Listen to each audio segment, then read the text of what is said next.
Days ago. Mario, so recently Trippie has just dropped a new song for his upcoming album, Live, Love, Laugh, Die, and a lot of people were messing with it, bro, not gonna lie. But I'm saying some people say, oh, he's copying Ken Carson, oh, he's copying Whoa. Osama-san. What are you guys on? And seeing all these comments low-key inspired. I ain't gonna lie, bro. It's so hard for rappers nowadays, bro. Can we be honest, bro? Like in 2025, 2024, 2025, it's been a very hard year for rappers. Everybody falling off.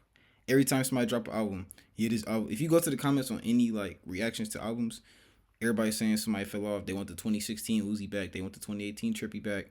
Like, let these niggas grow, bro. Like, time gonna change people, bro. It's To okay, actually bro. make this video It's because natural, yo, bro. I feel like Trippie definitely deserves way more respect since bro literally pioneered this freaking rage sound along with Cardi. And this rage sound basically evolved into the primary sound in the underground right now. But let's take a look at how Trippie basically became the main rage pioneer and his influence on artists that are going crazy right now. And now rage music has been a big part of hip hop recently in these past few years, being used by artists like Uzi, Cardi, Ken Carson, Yeet, Fago, and of course Trippie Red. And now as Yeah, of Trip. 2024, many people would say that rage music or rage beats is like, dead. I mean, that kind of depends what you guys would like, classify as rage beats. Personally, I don't think it's dead because it's obviously evolved into something that is so big right now. But hey, anyways, this genre was always somewhere around. Like if you like look at songs back then in like 2015 and from like Thugger or Future with I Serve the Bass, those songs kind of influenced the genre in the years ahead. But it wouldn't be as prominent and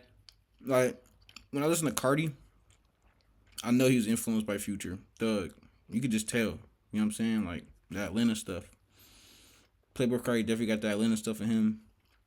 Um, I feel like Trippie don't get enough recognition. I don't want to glaze him because this is my favorite artist. I don't want to glaze him. But he's so versatile, bro. He could do any type of music, bro. He could do that rock star stuff. He could rap. He could sing. It's just too, you know what I'm polished saying? He just until deserves more 2020 flowers for because sure. yo Trippie deserves more 2020 flowers. we would really see artists start to use it. Like for example Trippie Red in 2020, he was obviously fresh out dropping Pegasus and he was teasing his new album called Trip at Night, which actually was originally planned to be a completely different sound, but Trippie would then preview a song called Mr. Rage on his Instagram, Legendary aka time. Genie at the time. And yo, this snippet itself would honestly take the internet by storm. I remember like just like hearing the beat drop and just like seeing Trippie dancing. It was really a iconic moment for sure, and the term rage would then be solidified. I feel like Trippie was doing rage beats like that way before, bro. Like, hey, y'all can like call me crazy, bro, but the Grinch off of A Love Letter to You 4 and Kid That Did off of Pegasus are No cap though, bro. Like the rage stuff been happening. I hate when people like how can Trippie copy Kim Carson and Trippie's been out longer than Kim Carson. Like people are just glazing, bro. Like that don't make no sense. If anything, Trippie influenced Kim Carson. Trippie influenced Destroying Lonely. I mean, not just Trippie, along with others like Uzi, X, and all them. But like, you gotta give Trippie credit, bro. Trippie don't. How can Trippie copy somebody and he been in the game for like, he's been in the game since he was like 17. He's like 24. He didn't been like relevant for like 10 years already. I'm just saying. classified as rage songs in my opinion. And it's actually crazy how early Trippie has been on this like genre, bro. Like since fucking 2019, it's actually insane. 2019 to 2020, while Trippie was experimenting with this sound, he actually was working with producers who are so crucial for this sound today. Like for example, Starboy did produce some of Trippie's hits at that time, like Sleepy Hollow, Star Power with Sunny 2.0, and he was also working with other producers like Out of Town, Gabe, Luso, producers that y'all here on some of y'all favorite Yee and Ken songs today. And Trippie was working with them years before. So yeah, man, that's like kind of crazy how some of y'all don't give Trippie his goddamn credit. But anyways, the same month, December 2020, when Mr. Rage was previewed, Whole Lotta Red was also dropped, which also was a big influence to this genre and also a big influence to a lot of artists, with Cardi and Trippie being huge pioneers for this rage genre. And in 2021, rage would become even more popular as Mr. Rage would drop, which this song officially created a name for the sound, that being rage. And Trippie would even drop a whole project with rage beats that obviously being Trip at Night. Honestly, it was like kind of a like mix of like rage and hyper pop, but yeah, still a banger project. And this same year we would see artists really start to go crazy in the Trip at Night was tough. Like tough. I ain't gonna lie. Trip at Night made me like Trippie even more. For one, he had a Drake feature, a Uzi feature, I was happy about the Uzi feature. Like I said, Drake feature was tough. The album cover was tough, but also like the music videos was tough too. Like he had Pokemon themed music videos and shit like that, and I was a big Pokemon fan. Like this shit like that. The album was tough, and he even said himself that was a fun album to make. Them songs was all fire.